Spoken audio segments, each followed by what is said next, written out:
आज का वचन। पहला पाठ अय्यूब का ग्रंथ, अध्याय 42, पद संख्या 1 से 3, 5 से 6, 12 से 17।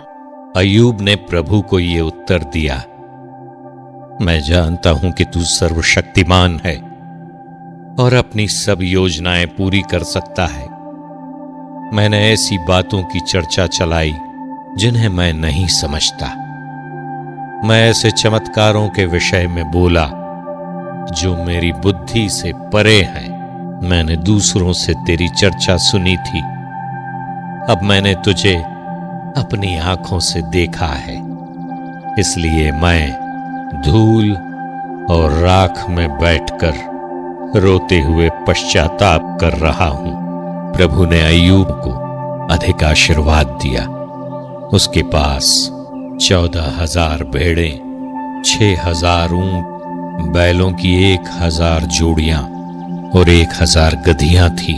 उसके 7 पुत्र उत्पन्न हुए और 3 पुत्रियां। उसने पहली का नाम यमीमा रखा, दूसरी का कसिया और तीसरी का केरेन हप्पूक। देश भर में ऐसी स्त्रियां नहीं मिली जो अय्यूब की पुत्रियों के समान सुंदर हों। अय्यूब ने उन्हें उनके भाइयों के साथ विरासत का भाग दिया।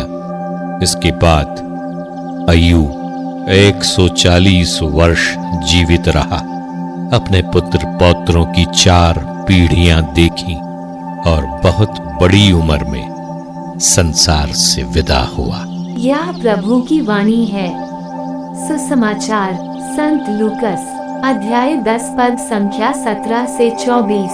72 शिष्य सानंद लौटे और बोले, प्रभु, आपके नाम के कारण अपदूत भी हमारे अधीन होते हैं। ईसा ने उत्तर दिया, मैंने शैतान को बिजली की तरह स्वर्ग से गिरते देखा। मैंने तुम्हें सांपों, बिच्छुओं और बैरी की सारी शक्ति को कुचलने का सामर्थ्य दिया है। कुछ भी तुम्हें हानि नहीं पहुंचा सकेगा।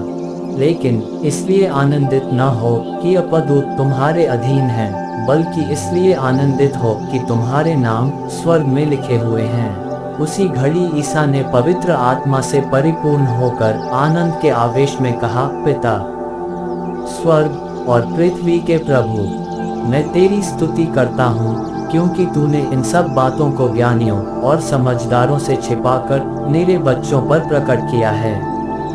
हाँ पिता, यही तुझे अच्छा लगा। मेरे पिता ने मुझे सब कुछ सौंपा है। पिता को छोड़कर यह कोई भी नहीं जानता कि पुत्र कौन है, और पुत्र को छोड़कर यह कोई नहीं जानता कि पिता कौन है। केवल वही जानता है जिस पर पुत्र उसे प्रकट करने की कृपा करता है।